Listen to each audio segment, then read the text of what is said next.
Today's video is going to be a little bit different. I've been getting a lot of questions regarding what equipment should I buy, what kind of bow do you use, which arm guards do you like, finger tabs. So I decided today to do a video on all my favorite things.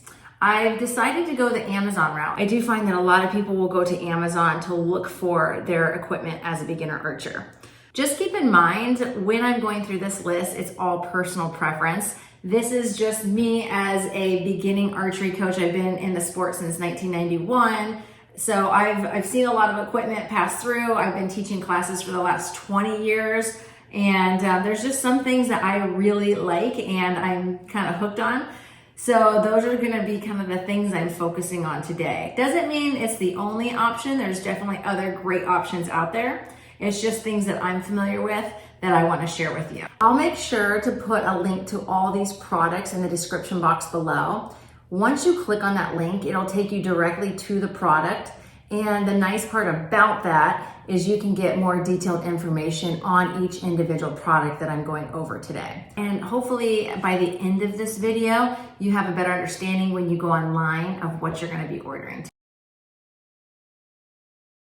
All you really need to have to get started in archery is a bow and some arrows. When you purchase a bow, the bow typically will come with some type of arrow rest, a string, and a knock set. If it doesn't, towards the end of this video, I will let you know those specific products that it's nice to have, and it's actually nice to have extras of those because those are the kind of things that can break or wear down over time. Now, as far as the bow goes, the number one bow I always promote, because this is the bow that I use in my classes, is the Sage bow.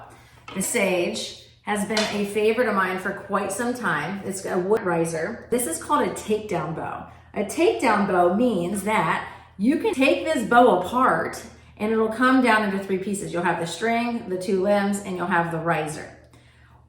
The nice part about a takedown, especially for a beginner archer. Beginner archers tend to pick out a lighter bow when they first get started shooting because that's all they can handle. So let's say your first bow, you choose to have a 25-pound bow. This is what it is right here. This is a 25-pound bow. And then let's say you start shooting for a month or so and you realize that you can actually handle a 30-pound bow. All you have to do is you would unstring this bow, unscrew these, and you would take the bow apart, so it's a takedown bow. And you can take the limbs off, remove the limbs, and replace them with 30-pound limbs. You don't have to replace the whole riser or the string. All you're doing is replacing the limbs of the bow. So this is a really good universal bow. A lot of my students like it. I like the grip on it. It's a thicker grip than some of the other bows. So a lot of my beginners tend to really like that. It feels really comfortable in their hand. The Samick Sage only comes in increments of 5 pounds. So you're gonna be looking at 20, 25, 30, 35 pounds. I always tell my students too, if you take really good care of your limbs, a lot of times at local archery ranges, it's really easy to sell those old limbs that you don't need anymore. So just make sure you always take care of them. Always put them in some kind of protective covering or bow case when you're not shooting to keep them in good condition. I've used this bow for a long time in my classes. I just find that the quality of it for the price is great. This is the bow I would recommend to you as a beginner archer. One of my favorites. I use this in all my beginner archery classes. The next must-have item that you will need for shooting are arrows. Arrows are tricky because there are so many arrows to choose from. You can have fiberglass arrows, you can have carbon arrows, aluminum arrows, carbon aluminum arrows. And I'm not saying any of them are right or wrong for you. You just have to be able to go and find them. What I always recommend is if you have the opportunity, go to your local archery range and have the shop fit you for the right arrows. They can cut arrows down to your correct length. They can fletch the arrows to the style and color that you like. They can put the correct size points at the end. So it's really great if you have that option. If you don't and you're just going on somewhere like Amazon, you're gonna see a ton of options. So what I'm gonna tell you today is what do I use in my classes. Remember, I teach basic beginner archery classes. So I actually stick with aluminum arrows. A lot of people who come to my classes who have been to an archery range and they've set them up with equipment, they'll show up with carbon arrows. Totally fine, all okay. The ones that I like for the aluminum arrows in my classes, these are the Platinum Plus XX75s, like those for beginners. These have feathers on them. I typically in my classes will purchase the plastic vanes because they are a little bit longer lasting. The feathers, especially in weather, or if you don't have perfect clearance, the feathers will get messed up a little bit quicker. The other arrow that it kind of is a go-to arrow for me, these are the Easton Jazz arrows. These are a good price point for getting started in archery. I also love, and they might be kind of going out of business with this. I'm gonna have to check and see if they still offer these. These have been my kind of go-to arrows for a long time now. These are called the Easton Tributes. Easton Tributes are a great arrow, love them. Haven't seen them around lately, so that's why I moved on to the Easton Jazz arrows. They're pretty comparable to the Easton Tributes. If you're ordering online, make sure they're made to order pre-made, meaning they come with the points, they have nocks, they have the fletching already done. Sometimes people go on there and they purchase arrow shafts. If you just purchase arrow shafts, the problem with that is that you're only gonna get this part. This is the shaft right here, and you're not gonna have the rest of your arrow. So make sure you're getting the full arrow with the tip in it and the nock at the end. If you're looking on Amazon and you're trying to figure out what arrows to buy, type in Easton arrows and see what comes up under that selection. What should I have? You don't have to have this. You really just need a bow and some arrows to get started shooting. It's nice to have these items. So these are going to be my should have items. My first should have item is the quiver. There are all different kinds of quivers out there. So I'm going to start with the most basic. This is what I use in all my beginner archery classes. This is called the Easton flip side 2-hole quiver. There's also one that has a 3-hole quiver and it has a pouch on it. So if you want to put your arm guard and string and stuff like that, you might want to go for the 3-hole instead of the 2-hole. The 2-hole is pretty much as basic as it gets. It's just a quiver, 2 tubes, and it actually comes with a clip. I don't personally like the clips because people feel like it digs into their skin. So I just buy the carabiner and then they just kind of hook the carabiner on, and people seem to like that a little bit better than the actual clip that it comes with. Okay, so that's just an option. This is a great one just to get started. This is gonna be probably your cheapest of all the quivers that you're going for. So look for the 2-hole quiver. I always love promoting Easton. Easton is a great company, so whenever I get a chance, I will always promote an Easton product. If you want to put a little bit more investment into your quiver, you can get something like this. This is a 3-hole. This one is actually made by Legend. I think there's a lot of different companies that make something similar to this. This one's nice because it has a long pocket so you can put accessories in, and it also has the small pocket up here for finger tabs, smaller items. This quiver actually comes with a belt, so the belt is inside here. And this is kind of more of the classic, I would say, Target quiver that people will use. And it just hangs on the side like this, and then your arrows come out forward. So this is a pretty classic, traditional style quiver, if that is your style. Okay, this one is the field quiver. This is my favorite quiver. This quiver is cool because the arrows actually come behind you. So instead of the traditional quiver where the arrows are facing this way, now they're out of your way. So when you're going to shoot, you can just pull it out of your quiver just like that, okay? So that's why I like that. This actually has 3 tubes in it. This field quiver is also nice because it comes with a pocket.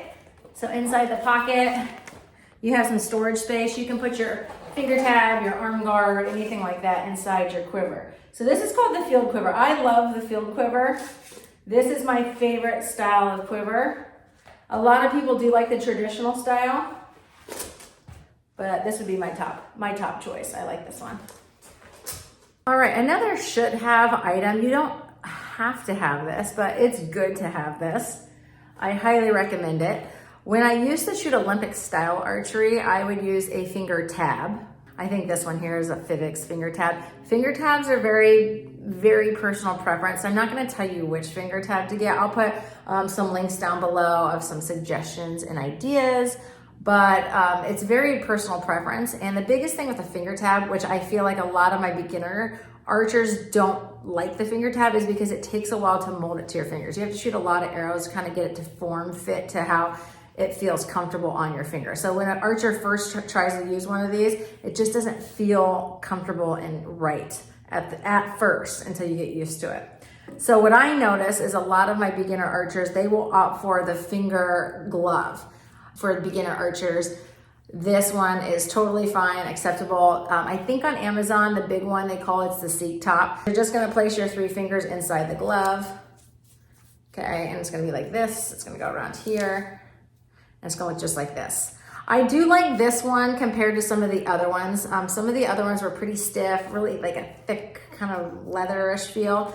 This one has a little pad, like a leather padding on there. But it's not so thick that you can't still feel your fingers. So this is one that I would suggest to you. Most all my beginner archers that go and purchase their own, they purchase this one and they really like it. Another product that I think you should have, you don't have to have it, but I think you should have it as a beginner, is the arm guard. This is what I do recommend for beginners though. It's a lot thicker of a material and it covers more surface area. This is just the 8-inch. This is called the SAS arm guard, and this is their 8-inch. They also have an 11-inch. So if it's something where you're having an issue hitting up here and down here when you first start shooting, it might be worth to have the full length arm guard. It's very tight and thick and bulky, but it forms. You can kind of squeeze it and kind of form it to your hand. And I like the straps on it. I feel like they're really durable. So I just like this. This is a good one just to get started if you're purchasing through Amazon. This one you'll see on a lot more of the intermediate and advanced archers. This one's very slim. It's very small. This is made more of a hard plastic. This just places right here on your arm. This is if you're just really having some issues with the string having contact down here on the arm every once in a while. This is called the Lancaster. I think this is a good one if you're a little bit past the beginner stage and you're looking for something just small and slim. This is called the T-square. And let me explain why this is important.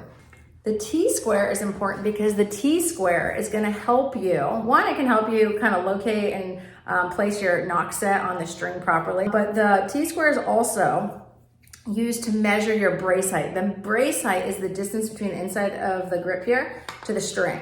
So this distance to this distance. When you shoot and you take your bow apart and you put it in your bow case and then you come back to practice the next time, you could be placing the string on where the brace height is a little different. Maybe you lost some twist in the string or you placed too many twists in the string, and it's gonna change this distance. When you change this distance, it's gonna change the tune of the bow, the flight of the arrow. As a beginner archer, this is why I don't have it in the must-have, because when you first start out, you're pretty recreational and just having some fun. But when you start wanting to get better and moving further away, still shooting good groups, it's important to know, oh, why are my groups opening up? Why am I not shooting as well? Why are my arrows not going as tight as they used to? Maybe something changed in your brace height and all you needed to do was check it and say, oh, that's like a ½ an inch off what it normally is. Let me unstring this and let me place more twists in the string or take out some twists to make it so it's the same distance as my last practice when I was shooting really well. All right, there are tons of options for bow stringers out there on the market. This one actually is placed on the limb, on the top limb, and then this one covers the bottom limb. So this is another type. See how they have the 2 loops where you can put the limb in here and the limb in here. So this would be a good option also. I'll post some links down below of the ones that I like. Hoyt has some, E.B. Bateman has some, Selway Archery, W&S. I do like the Cartel the most. It has the 2 pockets at each end, and I feel like the limbs, especially for the Samick Sage bow, they fit really well into those pockets. The first could have is the backpack bow case. This one is by Legend. I like this one because I did a video on it. I'll post the link at the top to one of the videos I made. It just has a lot of pocket space. So see all that pocket space here, and then you open it up and it takes you to another pocket where you can place your riser in there, and then another pocket's behind it so you can place your limbs in it. It zips up. But not only can you keep all your bows and accessories in there, but you'll keep all your arrows. So it has an arrow tube. You can pull this up so it covers, and there's a lid that goes on top of it. Everything you need for archery can go right in this backpack. So you don't have to have in your house, all your equipment spread all over the floors, and every time you go to practice, you're trying to find this item. Where's my finger tab? Where's my arm guard? It's all one-stop shop inside the backpack bow case. So I think this one's a great one to have. It's fun. You don't have to, but definitely a good one to have. Another one that's nice to have, just depending on your situation, is a bow stand. So the bow stand is a great option if you are at your local archery range or you're practicing somewhere and there is no bow racks there. This is a good option for you because all you have to do is place your bow right on here and it holds the bow for you, so you're not having to throw your bow on the ground, which is really nice. And a lot of these bow stands are pretty portable. So once you can just pull this out, stick it up here, take this out, stick it up here, and then you can just place this in your archery backpack if you end up wanting one of those, and this can just stay inside there. And then wherever you go, you don't have to worry about where am I gonna set my bow down when I have to walk down range to get my arrows. I had a few people ask me, what can I use as a target if I'm shooting in my backyard? The first one, probably the cheapest option would be hay bales. With hay bales though, they get kind of old, they tear apart after time. So it's just more of what the weather conditions are like and how long it's gonna hold up, how many shots of arrows are getting into them. You're gonna have to replace the hay bales. What I use in my classes is the American Whitetail mat. That mat is several $100s and it's expensive to ship as well. That is a great mat though. The American Whitetail, I've used those since I was a kid. And that, the mats I have in my archery classes, some of them are from 2007. I helped direct the World Trials down at the Olympic Training Center back in 2007. And so I had to purchase tons of mats. And I kept some of those mats and I still have some of those mats. Now, some of them I've had to replace the center core, which means with the American Whitetail, the nice part about the Whitetail is you can cut the core out and put a new core in. They sell just the cores. So if you pay several $100s for the whole mat, if you want to go that route, then over time, those last a long time, especially if it's just you shooting. But over time, you're gonna find that you may have to change the core, no big deal. You can just order a new core. If you're looking for something kind of in between, I don't want to have to keep replacing the hay bales and I don't want to spend several $100s on a whitetail mat, then you're going to be looking at something like this, one of these shooting blocks. This is by Morel. Morel is a really well-known company in the archery industry, and this is the yellow jacket. There's a lot of different versions and brands, and I'll put a link to one of them on there, and then you can go through and you can look at all the different options. You can pick out whichever one you want, but this is a good option because this one's portable, so you could carry this to an archery range, or you can move it around wherever you're shooting at. This one, I would even suggest kind of securing it to something so it's not moving around quite as much. But this is a good option because this is portable. You can move it around. This one is, the price point's kind of somewhere in between. So I think these are kind of around anywhere between $50 to $100, whereas the Whitetail, you're looking at couple $100s, and the hay bales are obviously going to be the cheapest option. So those are kind of the three kinds of target mats I would recommend: hay bales, the blocks, the shooting blocks, or the big competitive like Whitetail mats. If you have any suggestions, I know a lot of people are always asking, so if you have any suggestions or let us know what you use, put them in the comments below so other people can read about it, and maybe you'll get some more ideas from our other archery friends on here as well. Another item you could have is the arrow puller. I like the arrow puller, especially if you have a mat that you're shooting into and it's hard to pull your arrows out. This, you just kind of grip this around the arrow shaft and you pull the arrow out, and it makes it a lot easier to get the arrows out. Try to find one that has a little clip on it, because then you can hang it off of your quiver, so when you're walking down range you don't have to carry it with you all the time. Another item you could have, you don't have to have, but I like this item. I always promote my archers, especially in my archery classes, to use a stretch band when they're shooting. Stretch bands, you can find these all over Amazon, because a lot of people use them in a lot of different types of sports. My favorite one is the TheraBand. It's on there. It comes in a box and it has a long string. So if you're an archery coach, maybe buy the TheraBand, the box, and it comes like they're tube stretch bands. And then you just tie the end and you can use them like this. but I love them. And those are on Amazon as well. These are the tube stretch bands, really great. And this is called a sling. The purpose of the sling is to connect you to the bow. So this goes around, some people use the index finger, the middle finger. Okay, I'm just gonna use my index finger and around to your thumb. And the bow is actually inside here. So that if you're naturally shooting and you let go of the bow should fall out of your hand. I teach my beginners, you can kind of hold on with your index finger and your thumb. But this is just nice to have, because then you don't have to worry about that bow ever coming loose or slipping out of your hand. So what are some items that you should keep extra of? The first thing would be these little knock sets here. These knock sets are nice because if you need to change it and one falls off and you lose it, it's always nice to have extra knock sets.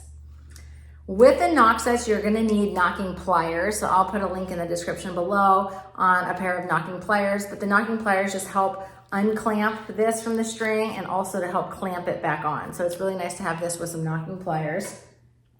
Another one that is nice to always have backup is bow wax. If you're shooting a bow here and there every once in a while, your string's probably gonna last a pretty good amount of time. But as the string starts to fray, it's always nice to have a bow wax to clean your strings. Something else that's nice to have extra of are arrow rests. Arrow rests, they wear out after time and you're gonna have to replace them. So it's nice to have these as backup. My favorite, I've said in a few different videos, is the Hoyt Hunter Rest or the Hoyt Super Rest. The Hoyt Hunter Rest are the black ones, and these are a little bit thicker and more durable. So if you have heavier arrows, I would recommend these. If you have lighter arrows, smaller arrows, then I would probably recommend the Hoyt Super Rest. Another thing that's really nice to have extras of are strings. Strings are like 10 bucks, somewhere right around there, depending on what quality you get. All strings can come with different sizes of strands. And if you get a different size, it's gonna tune differently, the knock's gonna fit on there differently. So just make sure if you're ever ordering extra strings that you make sure you get the correct length of string and the correct strands in your string. If there are any items today that you don't see but that you are curious about and you had questions about, definitely leave a comment below and I'll try to get back with you with some suggestions or some ideas on the right thing to purchase. I hope this gives you a little bit more ease when you're getting on Amazon and you're looking at the wild selection of different archery equipment, wondering which one should I buy, which one's good, which one should I get. Hopefully this helps you a little more so that way you have an understanding of what you're gonna be purchasing when you go out to the archery range.